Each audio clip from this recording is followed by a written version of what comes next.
Olá, pessoal, sejam muito bem-vindos. Bom, vocês sabem que a gente por aqui está sempre buscando agradar a nossa audiência, a gente escuta vocês, lê os comentários, o pessoal pedindo também lá no AGF nas nossas redes sociais. Então, trouxemos ele na nossa série especial, que, claro, não poderíamos deixar de convidá-lo e ele prontamente aceitou o nosso convite.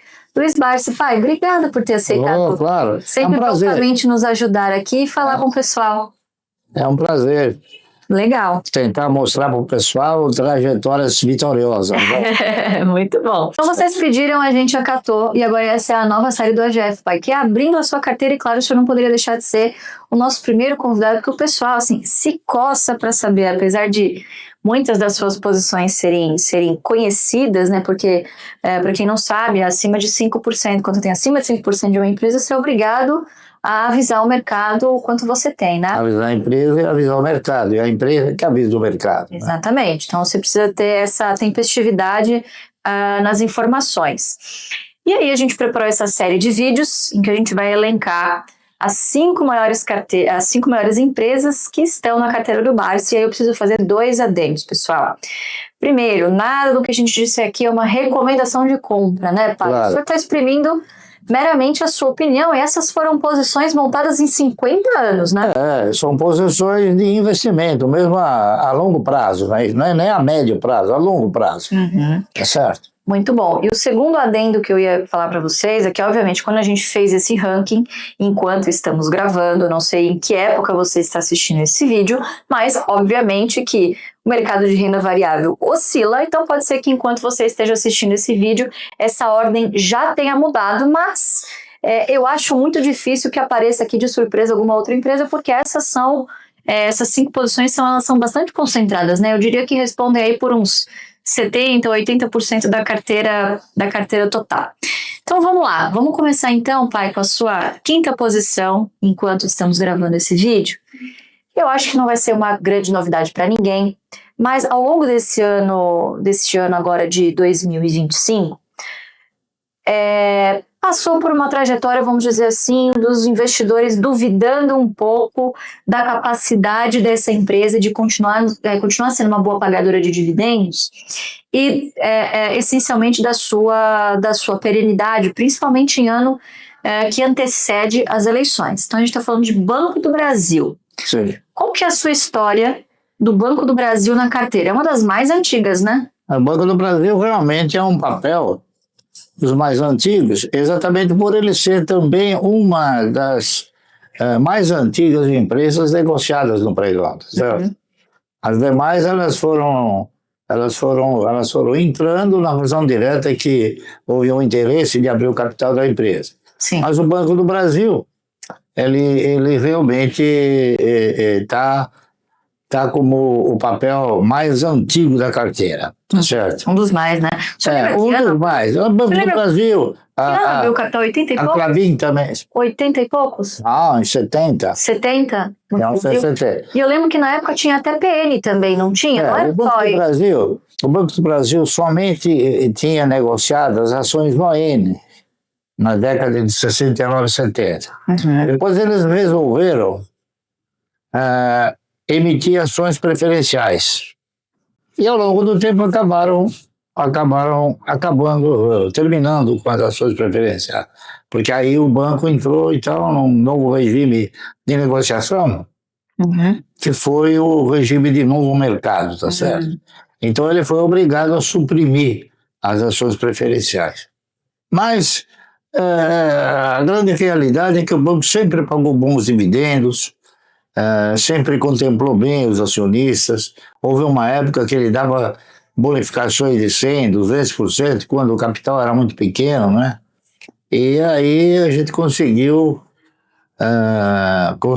aumentar o nível da carteira. E como ele sempre pagou dividendos, nós sempre tivemos a oportunidade de receber os dividendos e reaplicar esses dividendos da compra de mais ações, tá certo? Esse é o objetivo principal, de você dimensionar a carteira na razão direta dos ganhos que você ofere, né? Então é a única forma que você tem de tornar a carteira mais dinâmica, tá certo? É isso aí. Então é o que eu tenho feito. Aliás, as pessoas perguntam às vezes se eu mudei. Eu falo, não mudei, eu continuo fazendo a mesma coisa, tá certo? Porque se foi bom no início, por que parar agora, não é isso? Então, só que as coisas mudaram. Antes, nós executávamos essa carteira, não é isso? Com valores menores. Agora os valores cresceram, então é claro que a gente... Outra proporção agora. É uma proporção maior, entendeu? Legal. Mas não mudou nada. Eu continuo fazendo a mesma coisa que eu fiz quando comecei a carteira. Legal. Tá certo? O senhor tem uma história até muito legal no livro do senhor, que é a sua biografia, O Rei dos Dividendos, que é aquela história que eu também faço parte, então tenho propriedade para falar, eu sei que é uma história muito legal, de quando a gente foi lá em 2008, lembra aquele evento lá do Brasil Open? Que foi quando o senhor teve um insight muito, muito legal, né? Eu acho que uma das frases legais que o senhor fala é que a informação, ela tá aí para qualquer um assimilar e interpretar, né? Então, conta pro pessoal que não leu o livro, conta que episódio foi esse aí que a gente foi viajar e o que o senhor chegou à conclusão depois dessa viagem? Nós, por exemplo, fomos a um evento de Brasil Open, não é? Na Costa do Sauípe. E o presidente do banco, naquela ocasião, ele resolveu, na época, dar uma palestra, né? Falar alguma coisa sobre o banco, etc., os objetivos, as perspectivas, os caminhos que o banco pretendia traçar. E, nas entrelinhas, ele acabou pronunciando o seguinte: bom, um dos objetivos do banco é ter todos os funcionários públicos sob o seu guarda-chuva, tá certo? Eu pensei, falei, puxa vida, todos os funcionários públicos, tudo bem, o banco acabou comprando algumas outras instituições, e aqui em São Paulo, havia quebrado um contrato, porque esse contrato terminou quando o Banco Santander comprou o Banco do Estado de São Paulo. Ele passou a gerir todas as contas, né, dos funcionários do Estado. E, consequentemente, ficou um determinado tempo, se não me falha a memória, 10 ou 12 anos. Terminado esse prazo, então, o Estado voltou a pleitear que os funcionários do Estado recebessem por uma instituição administrada pelo Estado. Então, como já não existia mais o Banco do Estado, o banco que sucedeu foi o Banco Nossa Caixa. E o Banco Nossa Caixa é que administrava o salário de todos, né? Todos recebiam o salário pelo Banco Nossa Caixa. E esse pronunciamento que ele fez, o atual presidente, que eu não lembro o nome, ele disse o seguinte: o nosso objetivo futuro é ter o quê? É ter todos os funcionários públicos na nossa carteira de... Então eu comecei a raciocinar e falei, bom, para ele ter todos os funcionários públicos sob o manto protetor do banco, ele vai ter que fazer o seguinte: ele vai ter que, de alguma maneira, né,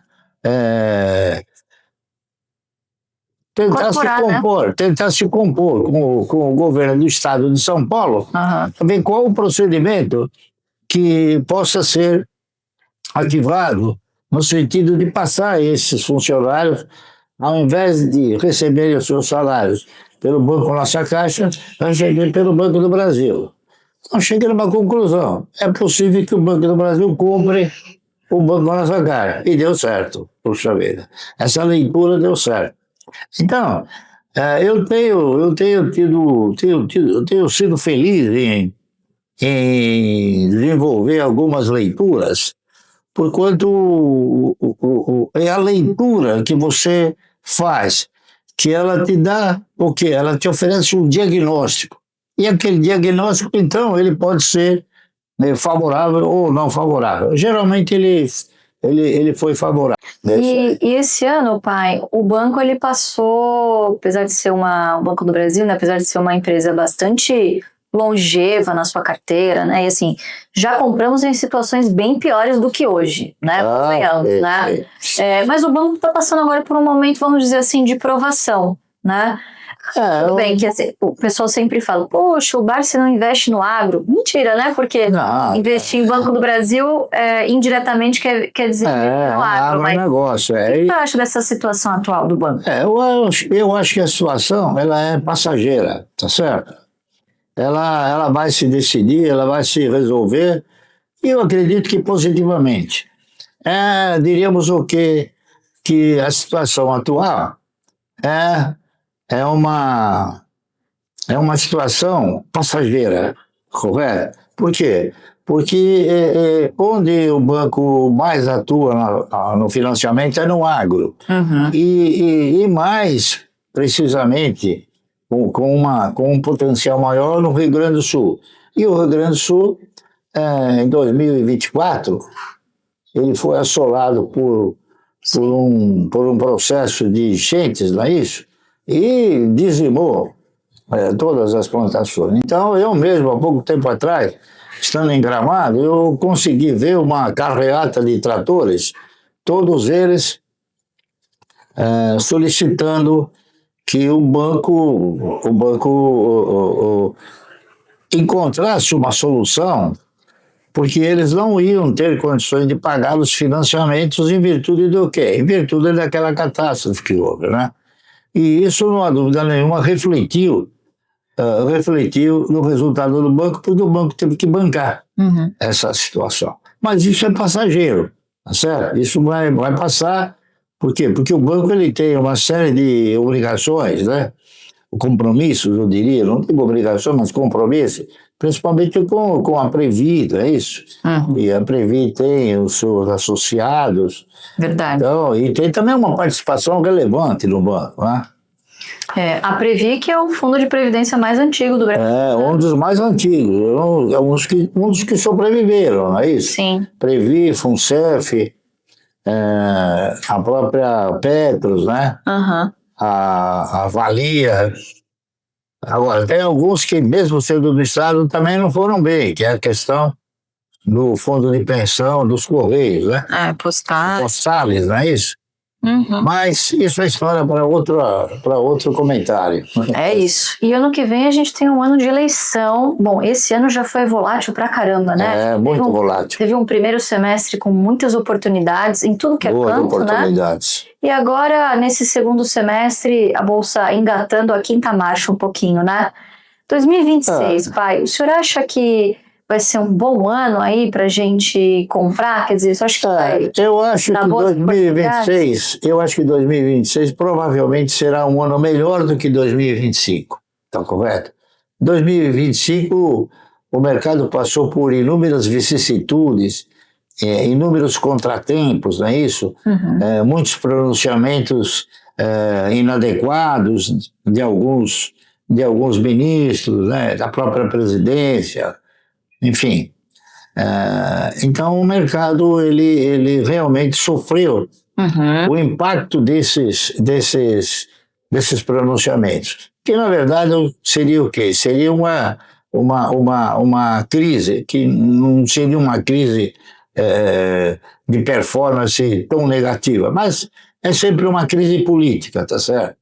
No mercado a gente tem várias origens de crise, não é isso? E a crise política é aquela que tem um período de gestão também, né? De gestação, perdão. Então agora já a coisa foi se recompondo, foi se diversificando, as próprias instituições foram adquirindo uma confiança maior, os resultados foram melhorando, e as próprias empresas, com a melhora dos resultados, passaram a direcionar mais dividendos, e isso acelerou um pouco mais a melhora do mercado, tá certo? Muito embora o que a gente possa talvez definir é que o índice ele é composto de uma carteira teórica que nem sempre ele reflete a realidade do mercado, tá correto? Mas pelo menos ele espelha uma situação de mercado, ok? E é isso aí. Então eu acredito que 2026 possa estar representado por uma situação melhor, tá correto? Melhor para quem compra ou para quem vende? Não, melhor para quem investe. Por quê? Porque, inclusive, estima-se, né, que um dos principais fatores negativos para o mercado são as taxas altas de remuneração de renda fixa. As taxas de juros, né? De juros, é isso. Então, se houver realmente esse empenho do governo no sentido de reduzir as taxas de juros, isso vai poder beneficiar com mais velocidade o mercado em 2026. A bolsa como um todo. Tá Muito certo. bom, então. Então, essa foi a 5ª maior posição na carteira do Barsi, que é Banco do Brasil. Eu tenho certeza que se você é barciano raiz, com certeza essa daí também está no seu top 5. Tá. E no próximo episódio, não perca, gente, não deixe de seguir o nosso canal, de também ativar o sininho, de curtir esse vídeo aqui, compartilhar, obviamente, com outras pessoas. No próximo vídeo da nossa série, nós iremos para a 4ª maior posição da carteira do Barsi. Eu vou dar um spoiler para vocês, vou fazer uma pergunta. Comentem aqui embaixo desse vídeo uma dica. Fez um IPO recentemente. Tem menos de 6 anos. Recentemente pra gente é menos de 6 anos. Comenta aqui qual dessas ações você acha que a gente tá falando. Até a próxima. E se você tivesse começado a investir lá em 2020, 5 anos atrás, hein? Caramba, que resultado você teria tido hoje? Agora, já imaginou se você puder ter um curso, Jeito Barsi de Investir, que acumula todo o conhecimento de mais de 50 anos de bolsa dele, do nosso grande mestre Luiz Barsi Filho, e ainda você poder consultar isso para sempre. Então, não perca essa oportunidade, entre na nossa lista de espera, porque pela primeira vez está acontecendo nesta Black Friday o Jeito Barsi de Investir, nosso JBI vitalício.